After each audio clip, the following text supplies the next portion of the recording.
Alright guys, hello, Tiff is here. What in the world am I up to today? So I wanted to do some ice resin. So I have done resin when I used to make jewelry in another past life, and so I wanted to see how it would work on paper. So it came with everything I needed in this kit, and I used the 40% off coupon at Hobby Lobby, but it did not come with gloves. And it does say on the little bottles that it will burn your skin, and well, we're not even gonna attempt it. So what I'm gonna do is go ahead and put my handy dandy gloves on. And why would you want to resin paper, you may be asking? So on this little sheet that it comes with, it says that it will make translucent resin paper, and I thought, well, that's cool. And so what we're going to do is, oh, happy Monday, by the way. Today is the day that my new class comes out. I'm super excited. Is there? Okay, I'm gonna have to cut this with some scissors, but it's part A, part B. I had some of this that I used to make jewelry with, and then, yeah, you have to cut the little thing off. And then of course I don't think it lasts forever, Tiff, so kinda, this is part A. I'm gonna do 1 ounce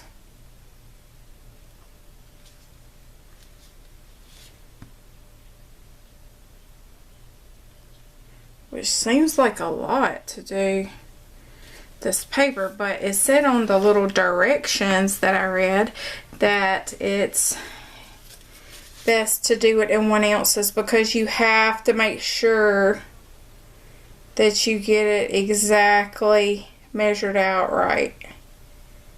Alright, I'm watching the line, and yes. Okay, so then I have to, and that was A and B. B's the hardener, A is the resin itself.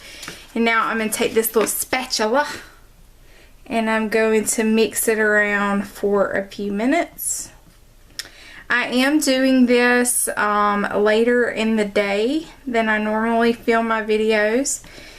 And one of the reasons is because it said that it will take like 6 hours, 6 to 8 hours. I can't do this and then just let it sit. So I figured I would do this at night. That way I could go to bed. And when I woke up, I can start filming again so I can show y'all the outcome. Alright, so I'm going to pause you guys and I'm going to mix this up real good, and then I'm going to be right back. Okay guys, so what I'm going to be using is a silicone baking sheet, and I have tissue paper, and then I have this vintage paper. Now what it says on here is it says, working on a non-stick studio sheet, apply thin coats of ice resin with a paintbrush or a sponge. Coat the back of the paper, then flip it over and coat the front. So I have a sponge here, and I'm gonna, it has a lot of bubbles in it, but I mean, I'm using a sponge, so I'm gonna be able to get those bubbles out, right? Hey Google, stop. Google was my friend, and he was letting me know it had been my 5 minutes. Okay, so this tissue paper, I don't know how the heck.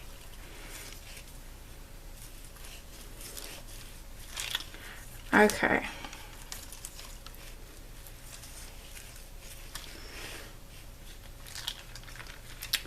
The reason you want to use the non-stick surface is because it's like glue, right? You want it to be able to peel up once you're done. So there's layer 1, flip it over, use it on the back.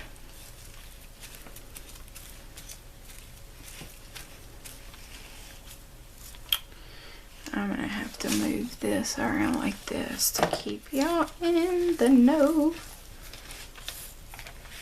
And also, from the little research that I did, it also says, like, you know, of course, every different paper is going to react differently. So, depending on how old your paper is, it might do a little different. I can see it coming through there. Alright guys, so I went ahead and just sped you guys up because it's really messy. So make sure that you do have gloves, because again, the kit did not come with the gloves, but make sure that you have something to protect your skin. And also, I can imagine that it will just stick to everything, because I got it on the gloves and then I tried to touch the paper and then it would stick just like a glue. So just be aware and protect yourself. And also ventilation, because I will say that it was very stinky, so I would make sure that you have your windows up or whatever, just to make sure that you're protecting yourself. So, and you know, maybe if you have a way to if you're doing it outside. It's raining here, like I said, we're having a tropical storm move in, and it's been raining and raining and raining. So this is actually deli paper that I'm using here, and it must have come off of a food thing. I think somebody sent it to me, probably in Happy Mail. And so I had it in my little bucket of tissue paper and stuff. And so I just decided to use that. And it is, you want to make sure that your surface is big enough that you make a thin layer of individual layer, because anytime it touches another piece of paper, it is going to stick, because that's what it's doing. So I do have another silicone baking sheet that I use in my studio. I've been making some of the beeswax food wraps, and we've been using those, trying to cut back on plastic in our going green. So anyway, so this paper is really cool, and I know that somebody must have sent this to me, and I cannot think of who it is. Maybe Ren sent it to me.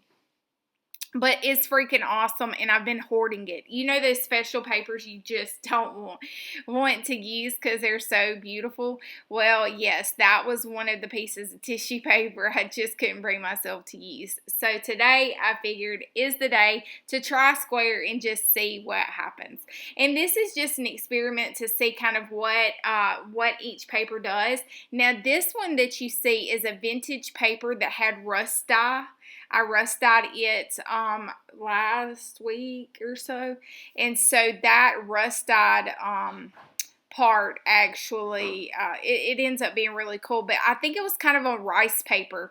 That was the thing to do back in the day to keep the weight of the envelope low, was to use the rice paper, and it did really well. And that black and white polka dotted one, and then I have tea bags coming out of my ears. I've been brewing homemade kombucha, and so I go through a lot of tea bags, and so I've just got an overabundance. So I thought, maybe that will be cool. We will give it a try and see what happens. And then this is like a bluish colored piece of I think it's rice paper too. I'm not really sure. I am going to show you in the next segment how they all turned out. But it has like a light blue tint. Now what I did do was I put these, I have like a little string that I can actually clip it with a clothespin. And I was just trying to use as much space as possible, because the 1 ounce of each, which was 2 ounces total, makes a lot of paper, by the way. So it's a lot of resin, and I didn't want to be wasteful. I still ended up wasting some because I just ran out of room of letting it dry. So hindsight's 2020. I probably next time will either get a bigger baking sheet or just cut down the amount of resin, and just make sure that you use equal parts of A and equal parts of B. So I hope that you're having an amazing Monday. I'm going to cut back in after I do this telephone sheet, and then not telephone sheet, but a piece of telephone book paper. out of the phone book, if you still remember what those look like, and we're going to see how it works. But tune in. I'm going to let it dry, and then I'm going to come back. I hope you guys are having an amazing day, and we'll see what the results are in just a few minutes. Alright guys, so I am back, and it has been overnight. I hope the lighting is okay. We are experiencing a tropical storm this morning coming in, and so it's really dark outside, but hopefully you can see how translucent this vintage paper is. You can see if we put, hold on, if we put a piece of this through there, you can see straight through it. So a lot of people use this in jewelry. I think this would be really cool to make like a pair of earrings or something. I don't know. To be honest, I'm not really sure exactly what I'm going to do with this, but this could also be cool as a piece of paper inside of your journal. I think that would be neat. Let's take a look at how transparent some of them turned out. So this was that rust dyed rice paper vintage letter. Look how clear, so clear. Yeah, and it's just like a plastic now. It's really cool. And then this turned out really neat.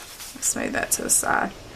But this is completely clear. That was that tissue paper with the flowers on it. I did clip it up here with a clothespin because I was running out of room. But I did order a big craft mat, so hopefully when I try to do it again I have enough space. Because you do want to make sure that you let them dry on something. Wow, look how clear that is. That is so cool. So you do want to make sure you use a non-stick surface, and I heard that wax paper doesn't work. So look at this. I love this. This is probably my favorite one. But this was that brown paper, and if it has a crease and sticks together, it will stick because it's like a glue. So be mindful of that as well. But this is absolutely transparent. So neat. I really like it. But you could layer this. I don't know. The sky's the limit. We're going to figure out what I come up with to do with it. But I thought I would just share with you this technique as I was trying it myself. This one turned out really clear too. And this is what it started out looking like. Was that, and then this was the end result. Pretty cool. And the other thing I was thinking about that could be neat is decorative napkins. This was that tea bag. It's so clear now. So really cool. This one didn't really do much. I mean, this one just kind of turned shiny and plasticky, but didn't go very clear. So you are going to have to experiment with what papers turn. This one turned relatively transparent. Pretty cool. And then this one was, I don't think I did this one on camera. Here's another piece of the black and white. That one turned out amazing. And this one was deli paper, jelly print. And you can see the deli paper didn't really go transparent. And I think that's what this was too, is deli paper. So those didn't go clear. So... And then this was like the really thin paper that had that letter. I don't know where it is. Oh, here it is. This was this paper. That was like rice-like paper with like a bluish tint to it. That was really old. I don't know if it has the date on here. No. But that's pretty cool too. Really like it. And then this was Tim Holtz tissue paper that you can get in like the roll. Have some more over here. It went completely clear. And this one I was really impressed with. This was the black and white tissue paper reversed from the other one, which is neat. But I was really impressed that look how clear the telephone book page went. Like you can see straight through it. And then again, these were just pieces and parts of things, but this was that vintage algebra book. And I got a little bit of the other stuck on there. But I hope this has kind of opened your eyes to the possibilities of resin and paper. I am going to have to circle back and figure out what I'm going to, that I only got just a little bit on. And it still turned it clear right there. So, but I hope this kind of opened up the possibilities of what. I will say that I mixed up too much to start with. So, but for the amount of space that I have for them to dry, because they do need to all dry single layer. So I hope that this is giving you some ideas, and maybe your brain can start going as to how resin paper can be incorporated in your next mixed media project. Thanks for joining me, and until next time, toodaloo!